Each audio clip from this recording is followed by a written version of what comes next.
Hey, what's up, everybody? Welcome to this podcast. I'm your host, Super Savvy Tech, and today we're going to be talking about my mission, who I am, where I plan on taking this podcast series, and just introducing Super Savvy Tech, honestly. A few words to describe me would be security researcher, pen tester, white hat hacker, and I'm also the owner and founder of Technical Encounters. And since I started this business, my mission has been to not only help clients with technical issues, but also help them understand the devices and systems that they use to better serve them. I believe if you have a better understanding of how something works and how it can help you, it creates a less stressful environment for both you and your employees. Things such as instead of quickly changing configurations for the client, I'd rather go over what I'm doing and explain it. Enough so it's not over their head, but enough so that they understand the risk of what might happen if these configurations are not made. And it also helps to ask the client questions such as, does your business have a file server? And if it does, do you know what version of SMB is running in your environment? And can you justify that risk? Do you absolutely need this function enabled?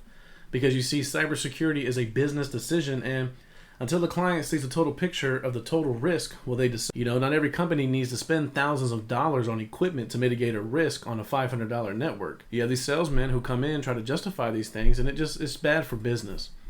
And one thing about me is I am not vendor specific. One solution does not work for everybody. I'll come in, I'll give you the vulnerability assessment, I'll tell you the risk, I'll tell you how and what to mitigate, but the services and devices to do that are a dime a dozen. I'm more interested in questions like, what's your budget? What's your risk tolerance, etc. And that's how a business should decide what products they're going to use in their environment to combat these risks. So while in this endeavor, I quickly realized the need to incorporate IT security consultation into my business as a service. As these clients may or may not have any guidance, you can call it a Chief Information Security Officer as a service if you want. The cyber attacks are on the rise and people are more vulnerable than ever. Now, we can start off by saying, how many times do you check every device that you own or account that you own for privacy settings as often as you can, and set them to the highest possible restrictions to minimize who gets to see and use your information, right? I bet not many, if none. I'm talking about your smart mattresses, your fitness trackers, your smart baby monitors, your smart TVs, your smart thermostats, your smart pet doors, you name it. Data breaches are happening all the time. You got the Equifax breach that happened 3 years ago and is still wreaking havoc for many people. Matter of fact, the U.S. Department of Justice just announced charges for 4 Chinese military-backed hackers. And you also have the Marriott breach, which was also the speculation of nation-states to track movements of diplomats, spies, and high-ranking military members. Now, those guys had been in the Marriott system since 2014.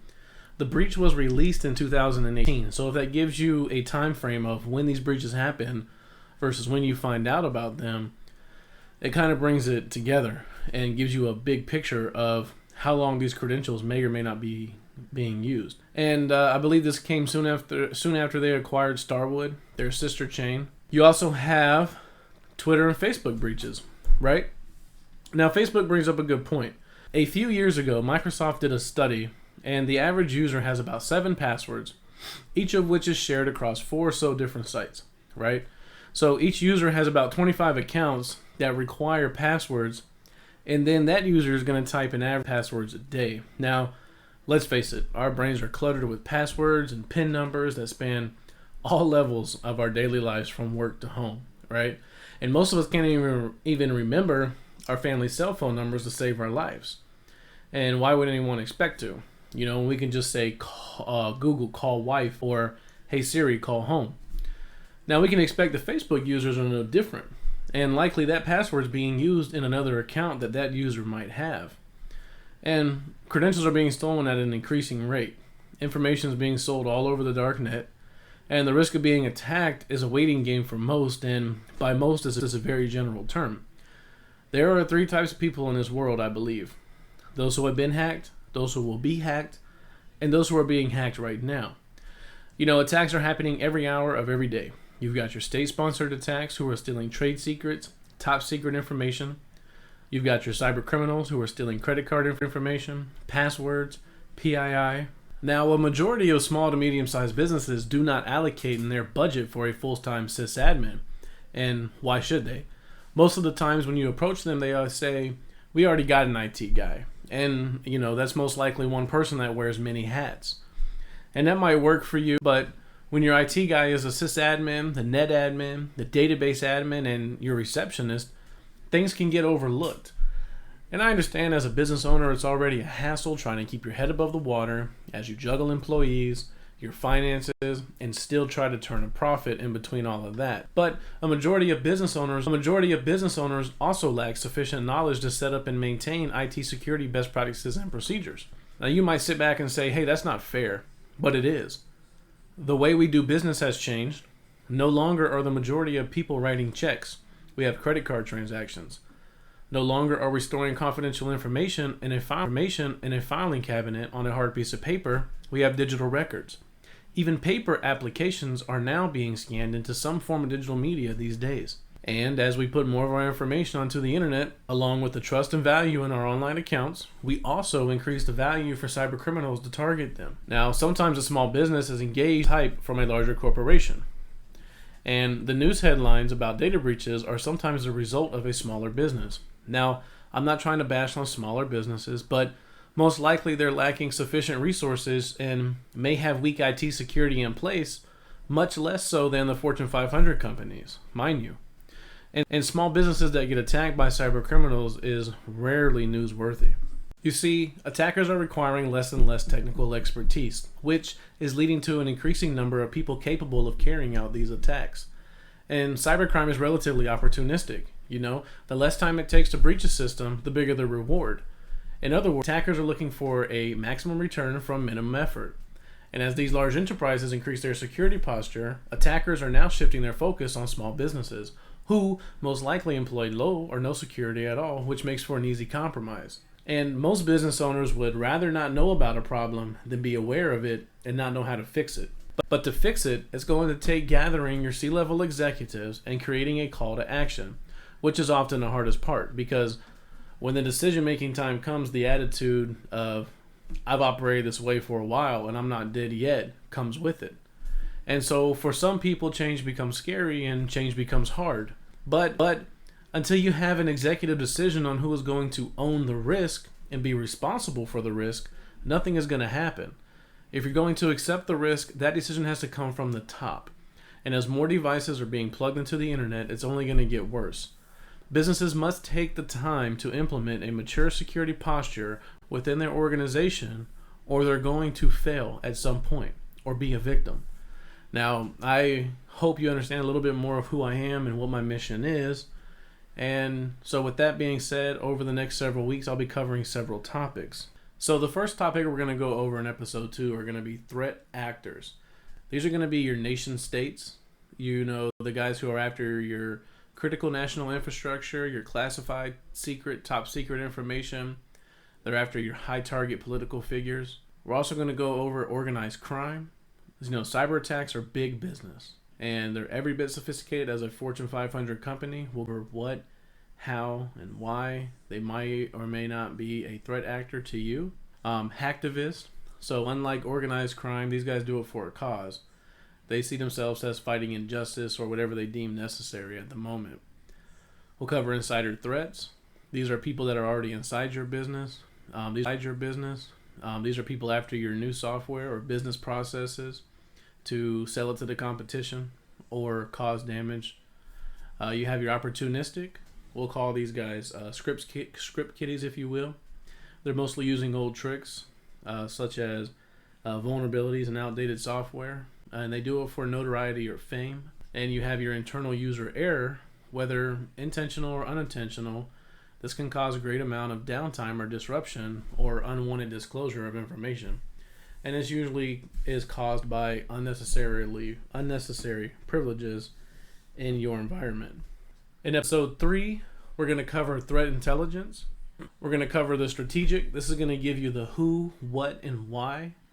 It's also going to add maybe additional administrative or physical technology controls. We'll go over tactical, and tactical is going to basically prioritize your vulnerabilities and your weaknesses based on your threat actors we talked about in the previous episode. We're going to go over operational. These are things that are usually consumed by automated tools. These come in the form of logs and other collected data. In episode 4, we're going to cover victim mentality. This episode is for those who say, no matter how much I spend, if somebody wants to get in, they're going to get in. Well, I call that a sucker's choice. And we're going to go over why I call that a sucker's choice. Because you're either letting them in all the time or you're keeping them out all the time. You must have a correct level of mitigation. Episode 5 is going to be titled, and that's going to kind of blend in with episode 4, and we're going to keep going towards reaching a correct level of mitigation. We're going to change that victim mentality and try to keep your business secure as possible. In episode 6, we're going to cover risk management. We must know what we own. We cannot protect what we don't know we own. And this is going to be your assets. And that's anything that's going to be used to store or consume data within your business. And it also might come in the form of governance that might be related to your business, such as PCI DSS, HIPAA, Sarbanes-Oxley, you name it. In episode 7, we're going to cover threat mitigation. Now, we're going to cover the goals of cybersecurity. That's your confidentiality, integrity, your availability. We'll also talk about frameworks in that episode, such as NIST and other governing factors that might be related to your business. In episode 8, we're going to cover user training. Okay? We're going to take the time to recognize the threats within your organization, and give your employees the proper tools and engaging training material that's going to give feedback to you and your managers. That way you guys can build trust and communication between your employees. This is going to lift the morale, get the employees to care as if the business was their own. And that's going to be a good episode. I really hope you guys tune in for that. It is big, big, big.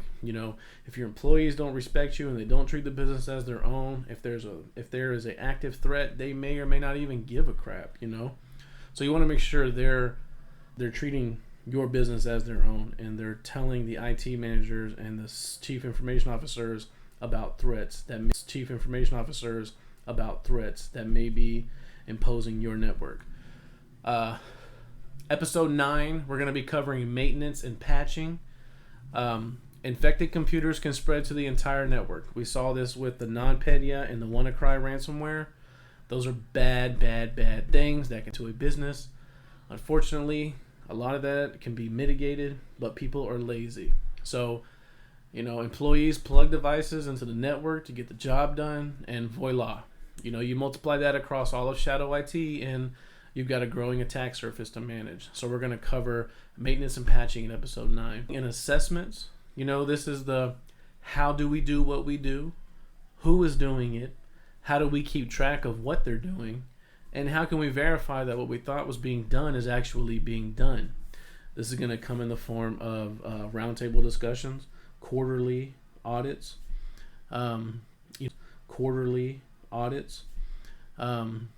actively engaging your network through penetration testing, white box or black box, depending on the situation. So with all that being said, I hope you enjoyed this podcast. Don't forget to like our page or follow me on Twitter. All the links are going to be posted on my website, Technics blog. And till next time.